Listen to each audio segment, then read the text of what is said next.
The Third Reich.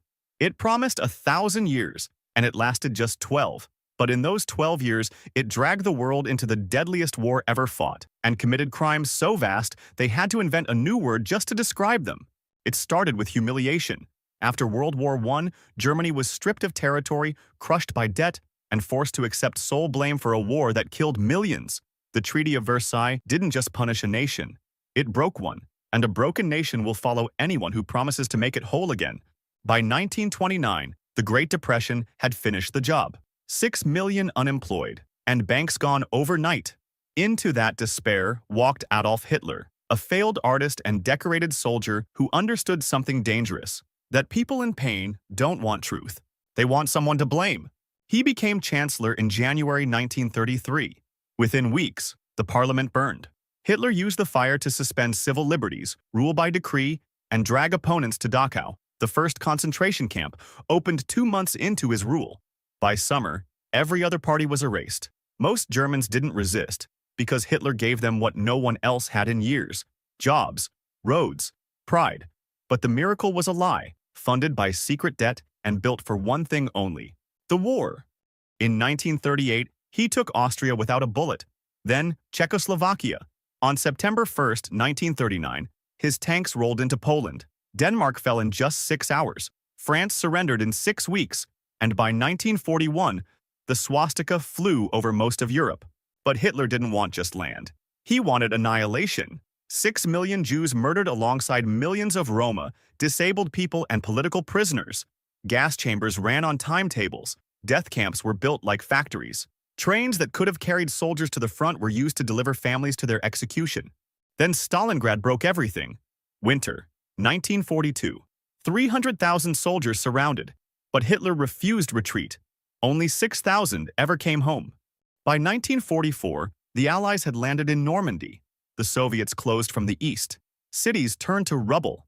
Still, Hitler sent teenagers to fight and ordered Germany's own bridges and factories destroyed rather than let them fall intact. On April 30th, 1945, with Soviet troops 2 blocks away, he shot himself in his bunker. 2 days later, Berlin fell. Within a week, the war in Europe was over. 12 years, 4 months, and 8 days. 70 million dead. A continent in ashes. The Germans called it Stunde Null, 0 hour, as if civilization itself had to restart. No empire ever rose faster, burned harder, or collapsed more completely, and none left a darker truth. When a nation trades its conscience for power, the fall isn't a risk, it's a guarantee. The Inca Empire. They had no wheels, no iron, no written language, and yet they built one of the greatest empires the world has ever seen. High in the Andes, where the air thins and the mountains touch the clouds, a civilization rose that defied everything historians thought an empire needed to exist. By the early 1500s, the Inca ruled over 12 million people across 2,500 miles of mountains, deserts, and jungle, connected by 25,000 miles of roads they carved into the earth with their bare hands. It began around 1200, when a small tribe settled in the valley of Cusco. For 2 centuries they were nobody, just another group fighting for land and water in the highlands. Then came Pachacuti. In 1438, he seized the throne, defeated the rival Chanca, and began an expansion so fast it had no equal in the Americas. Within 3 generations, father to son to grandson, the Inca controlled most of western South America. They didn't just conquer, they absorbed. Local rulers were brought to Cusco, educated, married into Inca families, and sent home to govern in the empire's name. They recorded everything not with writing, but with knotted strings called quipu. They fed millions through terraced farms cut into mountainsides. They had no money, no markets, only a system of labor and reciprocity, so organized it still puzzles economists today. Their stonework was so precise that 5 centuries later, you still can't slide a knife between the blocks. Then, in 1525, everything cracked. The Emperor Huayna Capac died, likely from smallpox that had raced ahead of the Spanish before they even arrived. His death triggered a brutal civil war between his sons, Huáscar and Atahualpa. By the time Atahualpa won, the empire was bleeding.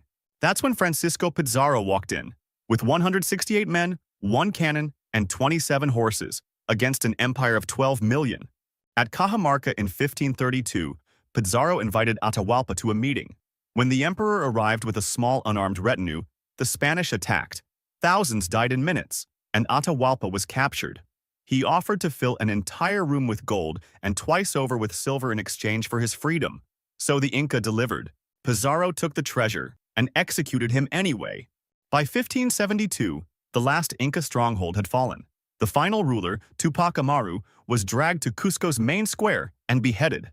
An empire that had thrived for centuries without the tools the rest of the world considered essential, destroyed in 40 years by disease, betrayal, and 168 men who wanted gold more than they wanted truth.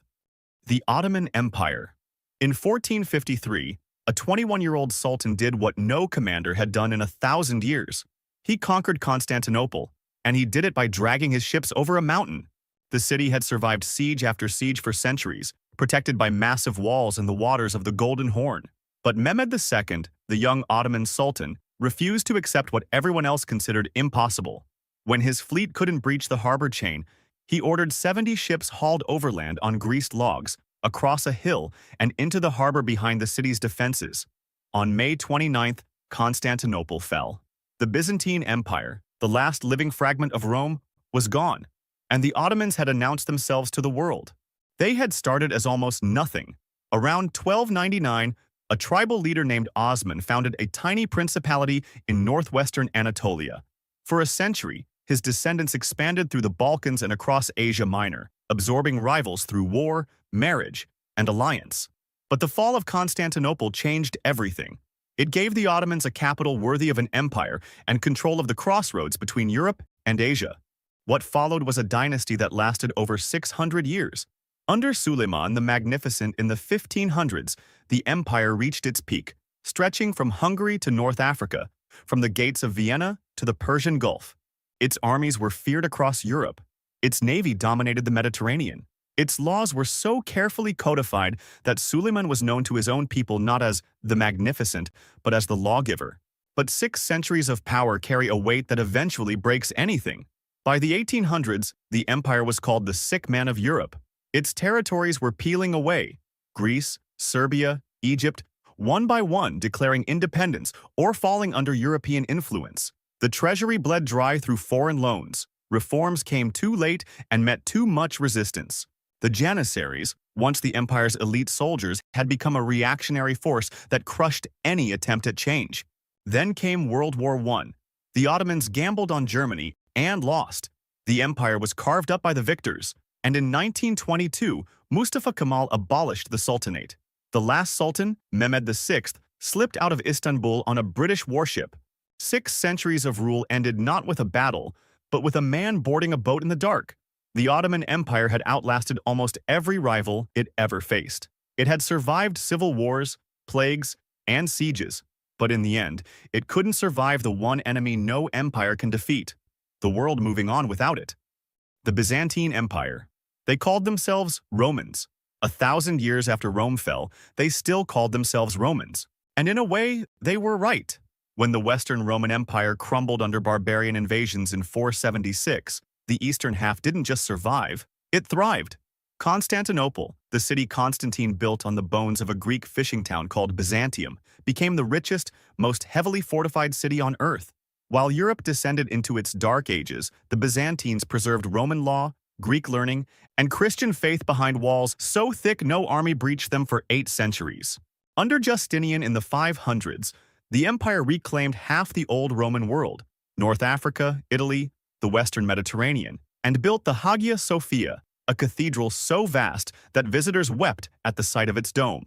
Justinian codified Roman law into a legal system so thorough it still shapes the courts of Europe and Latin America today. At its height, 20 million people lived under Byzantine rule, and Constantinople's population dwarfed every city in Christendom. But empires that survive everything eventually believe they always will. The plagues of the 500s killed millions and hollowed out the treasury. Arab armies in the 600s swept away the richest provinces, Egypt, Syria, Palestine, taking 3/4 of the empire's revenue in a generation. What remained was smaller, poorer, and perpetually at war. The Byzantines adapted. They reorganized their military, invented Greek fire, a weapon that burned even on water, and repelled siege after siege at Constantinople's walls. They converted the Slavs, influenced the Russians, and kept the knowledge of ancient Greece alive while the rest of Europe forgot it existed. But it wasn't enough. The Fourth Crusade, launched by fellow Christians, sacked Constantinople in 1204. Crusaders who were supposed to fight Muslims instead looted the city, hauling away 9 centuries of accumulated treasure. The empire never truly recovered. What came back in 1261 was a shadow, a small broke state surrounded by enemies, surviving on diplomacy and luck. The Ottomans closed in slowly, taking province after province across the 1300s and 1400s. By the time Sultan Mehmed II laid siege to Constantinople in 1453, the city that once held 500,000 people had only 50,000 left. The defenders numbered fewer than 8,000. On May 29th, the walls finally broke. The last emperor, Constantine XI, died fighting at the gates, and his body was never found.